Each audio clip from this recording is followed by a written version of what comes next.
Final seconds jump off the clock, and Watson jumps out of the box. So a successful penalty kill for Quinnipiac, not without its share of action as it's taken away. Sent up the line. Here is Johnson, a break of her own. Ella Johnson scores! Ella Johnson on the breakaway, immediately following the penalty expiring, and Quinnipiac strikes first. Attention to detail so very key as Senecal shoot one deflected, and they score! Avery Barros deflects it up and over the pad of Samson Fry, and it's 2-0 Quinnipiac. What a weekend for Avery Barros. And in the process, she has doubled her goal scoring this season in the span of about 24 hours. 2 on the season to go along with 7 points now. Make that 4. And 4 career goals as well, dressing in 16 games last season. LaMarche will pop back up. Pryor. Work back to the line with some heat behind it. Watson. Near side chance. They score! Zoe Ewens on the power play, and it's 3-0 Bobcats. You don't throw them back to the point, you just keep everything below the tops of the circles. Jordan Ray works it in front, backhand, they score! And in a moment's notice, Yale has broken the shutout.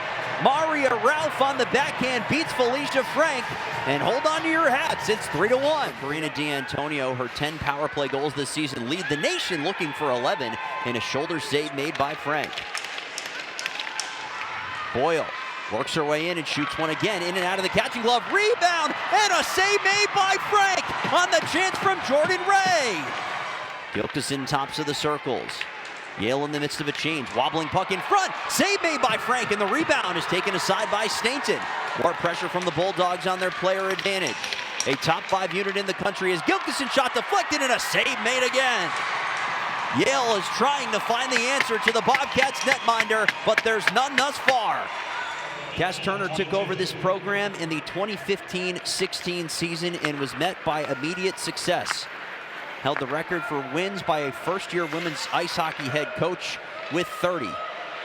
And since that time has kept the program right in the midst of the league and national conversation. But the program had not quite reached this height, had not returned to the ECAC Hockey Championships since that victory over Clarkson in 2016, as this one's flipped the rest of the way out. Dan, you know what's really cool? The amount of time and mentorship she spends with Rand Pecknold. Rand Pecknold is one of the best college coaches of all time. That's a great mentor to have, and he and Cass get along really, really well. Levering will shoot. That one gets blocked in front there by Senek. The entire athletic department, Greg Amodio, Billy Mecca and company, have put together 2 college hockey programs that have and will likely continue to be presences here in Lake Placid as the seconds continue to tick down. Watson will whip that towards the goal. It goes through the crease and wide. For the first time since the 2016 season, the Quinnipiac Bobcats have their miracle moment. Champions in Lake Placid in 2026. On September 19th, the 2025-26 ECAC hockey season began. Now 170 days later, only 2 teams remain as the Battle of Whitney Avenue is renewed with an ECAC championship on the line. Mark Bolding's Yale Bulldogs made a statement yesterday against Cornell, while Cass Turner's Quinnipiac Bobcats played the role of hero against Princeton. It's the ECAC Women's Hockey Championship, and it's next on ESPN+. From the Olympic Center in Lake Placid, New York, it's the 2026 ECAC Women's Hockey Tournament Championship. And tonight, an in-state rivalry is renewed as the #1 seed Yale Bulldogs take on the 3rd seed Quinnipiac Bobcats. And with that, we say hello alongside gold medalist Tara Mounsey and Stanley Cup champion Pierre McGuire. I'm Dan Bahl. Thanks so much for joining us here this evening. And Tara, I tell you what, we saw 2 games here at the Olympic Center yesterday, and the action that we saw on the ice was pretty darn spectacular. It really was. It was fast-paced, it was skillful, it was physical. I'm really excited for tonight. You know what's really cool about yesterday? We saw a shot blocking display from Yale. In fact, Coach Mark Bowling talked about shot blocking and how they use rubber pucks. We saw an amazing overtime winning goal from Quinnipiac from a fourth-line player in Barrios. And I think the biggest thing about it was unbelievable goaltending at both ends. So when you look at how this sets up for this afternoon going into this evening, it's going to be tight, it's going to be hard, it's going to be nasty, and there's going to be a lot of skill. 2 games won by 2 teams in 2 very different ways that we saw on the ice here on Friday, beginning with the Yale Bulldogs. They gave up the first goal of the game less than a minute in, but it was all Yale from that moment on. And Tara, something we saw during the game, the defenders were really in on the offense throughout. Yeah, they have defense that overlap and make things happen offensively. That's hard to defend. Meanwhile, hard to defend a 2-on-0 shorthanded, but that's how Yale got the goal from Stephanie Stainton as they continued their offensive onslaught. The final there was 7-2, and Yale made their mark on the bracket, heading to the ECAC championships once again. Meanwhile, for the Bobcats, it was an opening goal from Taylor Bruschi. After their first goal was called back, Bruschi's was true. That made it 1-0. It was that way until midway through the third period when Princeton would even things up on a perfectly placed shot from Angelina DiGirolamo. She scored to tie the game at 1, and the overtime hero Avery Barrows on the rebound. 2-1 was your final, as Quinnipiac ensured that a battle of Whitney Avenue would be how we finished off the ECAC tournament this season. A look at where the bracket is. Yale has still not lost in the tournament. They swept Union en route to the semifinals and then won in dominant fashion against Cornell yesterday. Quinnipiac was taken to the brink 3 games against Brown in their opening tournament down in Hamden, but they found a way to win. Also found a way to win yesterday against Princeton, and it's Yale and QU in our final here today. The number 1 seed Yale Bulldogs, the co-regular season champion, back to the ECAC finals. They were unsuccessful a few years ago, but Tara, Mark Boulding has this team playing really well in the second half. Yeah, they've made a tremendous turnaround from the first half of the season compared to the second half. It's such a great story. And the one player, Pierre, that we've talked about all throughout for the Bulldogs, Karina D'Antonio, put on a show yesterday. Never judge a book by its cover. Karina's not overly large, but man, oh man, is she big on the ice. She plays strong. She's great with the puck, 26 goals. She's a playmaker. She's a gunner. She's a shooter. And her chemistry with Jordan Ray is off the charts good. Jordan pushes the pace of the game. She's an elite skater. She's got awesome peripheral vision, and she makes everybody around her better. I would tell you right now, if I'm a general manager in the BWHL, both those ladies are on my short list, and they're getting drafted early in the draft. A question that we asked to Cass Turner yesterday after the game, simply, how do you shut down Jordan Ray, Karina D'Antonio, and Hannah Warehouser on that top line? She just said, play our game, and we'll see how successful that is. But the offense isn't the only part of this roster that is scoring. Tara, Molly Boyle has been a standout all year. Tremendous player. She's athletic, she's fast, she's deceitful, she can jump up in the play, and then next thing you know, she's back playing defense. She's just so skillful. Molly Boyle, the ECAC Defender of the Year. That is something that's pretty impressive, especially considering that she is a first-year player. You want to talk about a professional-style player already? I'm sure Molly Boyle is on somebody's radar. Oh, I can tell you right now, I had people that are involved in pro hockey on the women's side. They were calling today and saying, hey, what do you think of Molly Boyle? I'm like, oh, don't worry, she's good. Well, it's Yale versus Quinnipiac in this one. The Bobcats won the ECAC Tournament Championship in Cass Turner's first season at the helm. Tara, they're back for more here in 2026. Yeah, this team is ready to go. They're all about Quinnipiac style, and I think we're in for a good one tonight. Kaylin LaMarche, the ECAC all-first team member, 42 goals to lead the nation, and a lot of expectations for her this evening. I wasn't in love with her game yesterday. I got to be honest. She's such a good player. She's a great offensive instinct kind of player.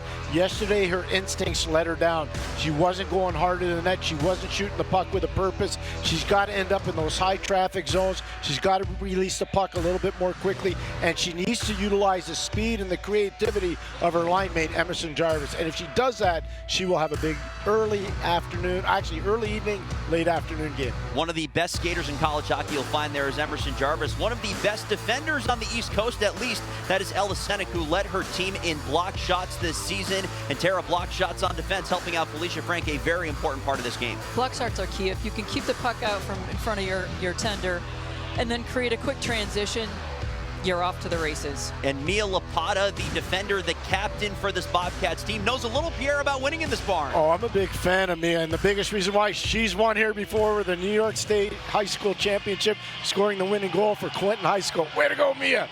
Well, we've got a great one here on hand. It's Quinnipiac and Yale for the ECAC Championship in Lake Placid. Ella Johnson with us here, member of the Quinnipiac Bobcats. Ella, in that first period, your team was finishing up a penalty kill, and then you got the puck on your tape, and you're in alone with just the goaltender to beat. Can you take us through that goal? Yeah, I know. I knew we were coming off of that penalty kill there, and I knew it was getting towards the end, and I saw my moment to skate up the ice, and I saw Waddy with the puck, and I just took off and called for it, and I saw that bottom right side open. I just shot for it. That's great. Ella, what's one thing that you like that your team's doing right now? Sorry, our team? Yes. Yeah. What do you like about, your forecheck, your defense? What feels good? I think we're communicating well. I think we're getting first to rebounds and working hard in the offensive zone. I think we're getting good quality chances, and our reloads back to our own zone have been great. Ella, we appreciate the time. Go rejoin your team. Best of luck the rest of the way. Jordan Ray joins us, member of the Yale Bulldogs. Jordan, thank you for the time. What have you been seeing through 40 minutes that's been a challenge for your group? Definitely the goalie. We can't get a puck past her, so we're just going to keep trying to hit her with shots, and hopefully one slips in. Great. You look great out there, fast. Keep going to that net. What's your message to your teammates at this point? Just don't give up. We have one period left. Everything to the net. This is the last game of the season, so just leave it all out on the ice. Jordan, we appreciate the time. Go rejoin your group, and best of luck the rest of the way. Our thanks to Jordan Ray for the time. Back up in the broadcast booth, Dan Bahl, Tara Mounsey, and Pierre McGuire. We've had a lot of fun this weekend, and Tara, I tell you what, the Yale Bulldogs, they didn't have an answer for Felicia Frank in that second period, but they really started to dictate play down the stretch there. Yeah, they're really coming at them strong. They just need to keep pushing that puck to the net. They had a tough first half of this season. They came back strong, so I wouldn't count them out just yet. Pierre, Yale doesn't have an answer for Felicia Frank. You've seen a lot of hockey. Do you? I do. You got to get her moving side to side. Right now, everything's going straight at her. It's an easier game for her. If you don't get her moving side to side, she's so big, she's so athletic, she's so flexible, you're not going to beat her. You got to get her moving. Well, it's a 2-0 hockey game, but we have not been without our share of highlights through 40 minutes of play. Let's see how we got here on ESPN Plus. And it was a first period goal just after a penalty kill from Ella Johnson on the feed from Michaela Watson. That made it 1-0 midway through, just past the 7-minute mark of play in the first period. Then in the second, Ella Senek sent a shot on net. And for the second time in 24 hours, Tara, Avery Barrows played hero for the Bobcats. Yeah, she's turning out to like Lake Placid here. This is a phenomenal weekend for her. It was not without their share of chances were the Bulldogs. You could see that shot from the point from Gilkison was stopped. The rebound was sitting right by the skate. It looked like Boucher Pierre might have finally had an answer for Felicia Frank, but a whistle that benefits the Bobcats in the end. Yeah, I think the appropriate call was made. We heard it on tape. The whistle is clearly blown. The official Lynch had lost sight of the puck. You can see the shots on goal now favoring the Bulldogs after a 16-8 effort in that second period. Faceoffs have tightened up a bit too, 23-21 as Quinnipiac had the advantage, and still no power plays for the Bobcats in this one. 0 for 3 are the Bulldogs in that regard. Well, we have the Women's Hockey Championships going on right now. When we return, we'll give you a preview of the ECAC Men's Hockey Championships taking place this weekend and in Lake Placid in a few weeks. More on that coming up here on our Intermission Report on ESPN+. And as we tick towards the third period of the final game of the women's season in ECAC hockey, a reminder that the men's tournament is still raging on right now. Last night, Pierre, we talked about it just a moment ago. We saw two games that are about as close as you can get to open up play. That Harvard-St. Lawrence thing was 3-3 late. Harvard scored late to tie it up. Then they win in overtime. And Mick Thompson, the pride of Bergen Catholic High School in Oradell, New Jersey, with the game winner. Mick, way to go. For all us old Crusaders, so proud of you. And then you see Clarkson over RPI 2-1. Remember, it was RPI last year that knocked the old Golden Knights. Gave him a little rough ride, so that's a little payback, or a couple of years ago, I should say. And then tonight, Union over Brown. Union's good. The Garnet Chargers are really good this year. I watched them play over at the Friendship 4 in Dublin, and I can tell you, Dan, they're for real. They're a good team. Josh Hauge's got his group going. The first year of their new M&T Bank Arena as well, so fans in the Capital Region certainly liking that one. And you see the 4 teams that are playing spectator this weekend. Quinnipiac, you're 1. Dartmouth, you're 2. Cornell, you're 3. And Princeton, you're 4. Who's the team to beat this year in the tournament, Pierre? That Bobcat team, I know that's your alma mater, young man. That's a real good team. You know, I got to tell you, another Quinnipiac tie-in is what Reed Cashman's done at Dartmouth. They're a spectacular team.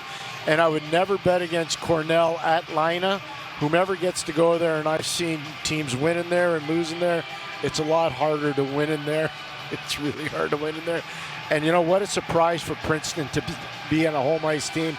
Ben Sire, the coach of Princeton, so proud of him and what he's done with his group.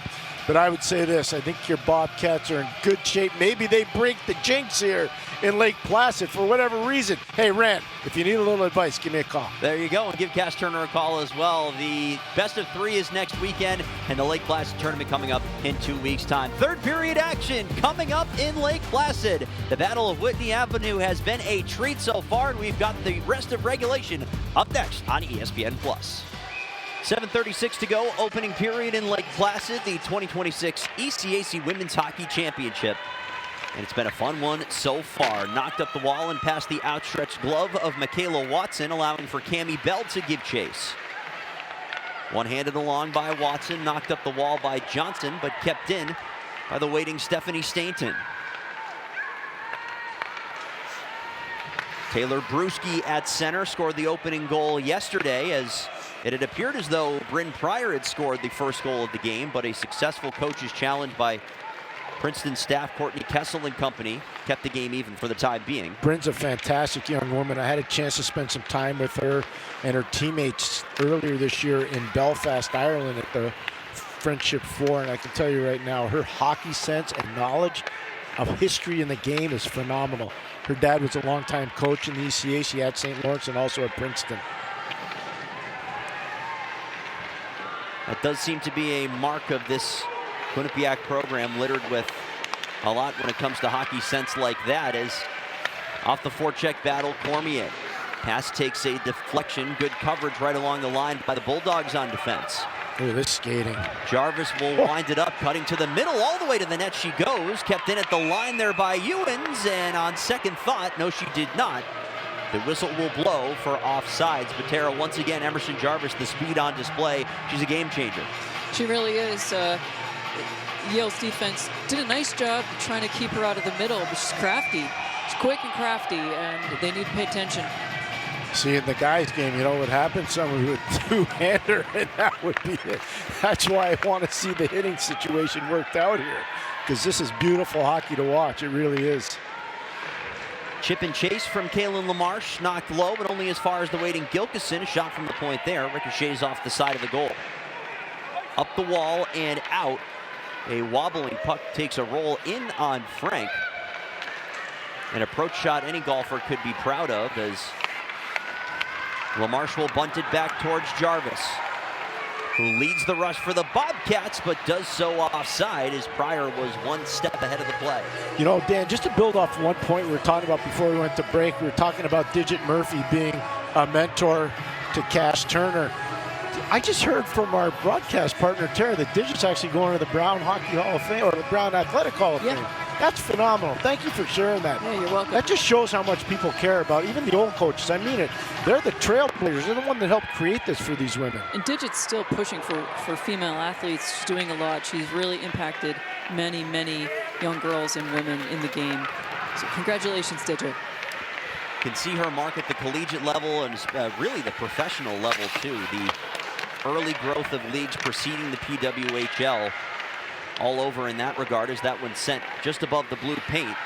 Corralling is Barros, the overtime hero yesterday.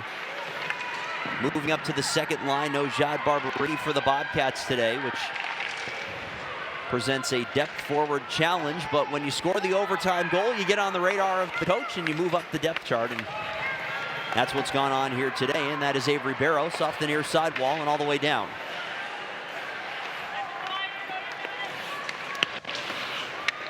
Under 5 to go in our opening 20. Shots on goal right now, 8-3 in favor of Quinnipiac, as it is Holt who is knifed down Defensive play by Ella Klinkhammer that will not lead to a call on either side as it's sent around the wall and out. I don't know about that one, Tara. I think that might have been a trip. I think it's hard up here when they leave their skates, kind of jump up. That foundation is no longer grounded, so it's a little easier to lose your balance. But I didn't have the best angle at it to really give a good opinion.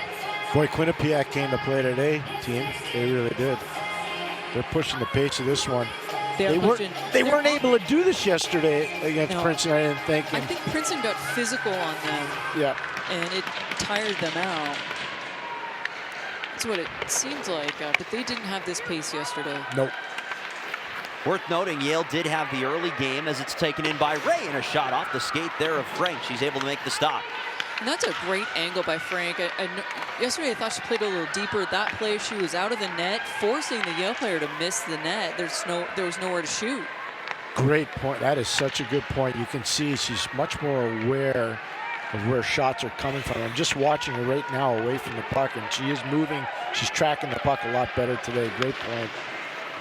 Ewens the outlet feed towards Lamarche. Scoreless this weekend so far, not without her share of chances. Quinnipiac has had a couple of offsides, and what that tells me, I don't think they're careless because they're a very disciplined team. They're hungry to drive this net. You know what they say, the best defense, good offense. Spend more time in the opposition zone than in your own, and that's what Quinnipiac's doing at Yale right now. Spent a lot of time in the Yale zone here in the first period. A pairing that can do some damage. Gilkison and Boyle out for the moment as that one will ricochet up and go out of play. The ECAC's top two goal scorers on display in this game in terms of conference games. Kaylin Lamarche an even 20 to Karina D'Antonio's 18. D'Antonio also finished second in points as well in league action with 33. Yale finished the season with 3 of the top 7 scorers in the 22 games played in conference, with Molly Boyle being the other. And those players have been on display all weekend looking for an answer to tie the score before the end of the first. With an answer to that, here comes Tessa Holt. The pass through the crease was in front of the oncoming Laurence Frenet.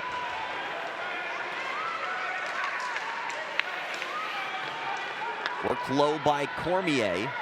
Into the far corner it goes. But without an intended target, it's taken back by the Bulldogs.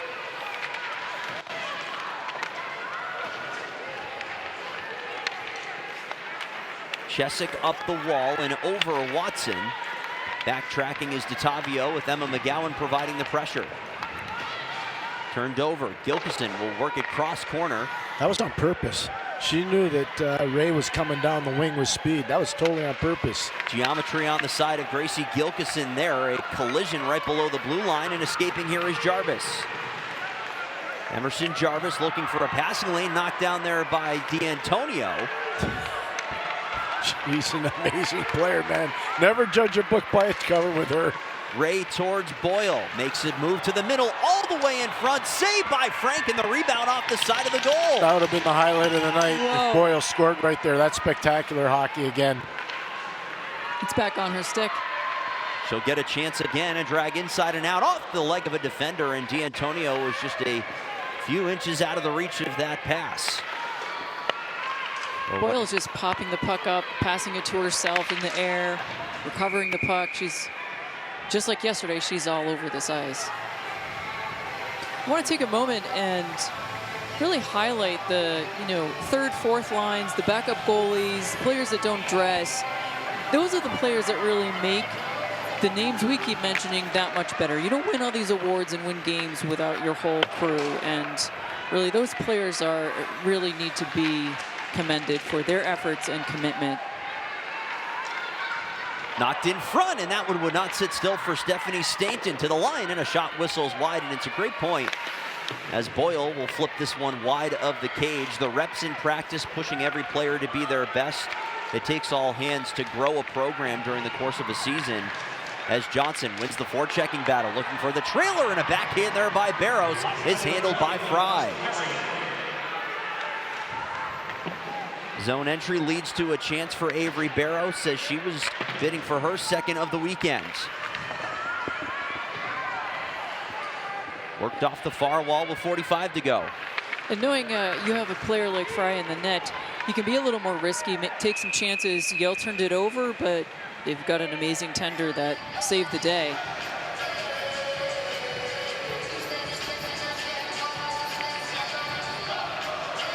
Here, Quinnipiac dropping the puck. Pass we haven't liked all weekend actually worked and connected. Tremendous save.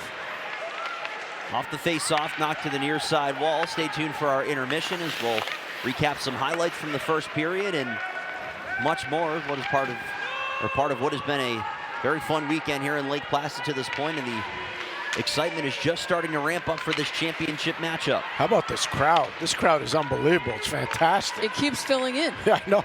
We'll share some numbers once they become official and we get them, but we're talking about some historic numbers that are being put up here in Lake Placid, to say the very least. Icing is waved off. Probably a debate to be had, but it was lost with 2 seconds in one, and that is how our first period will come to a close. The lone goal belonging to the number 3 seeded Bobcats. 1-0 after 20 minutes of play. We'll bring you interviews, highlights, and much more in our first intermission, so stay with us on ESPN+.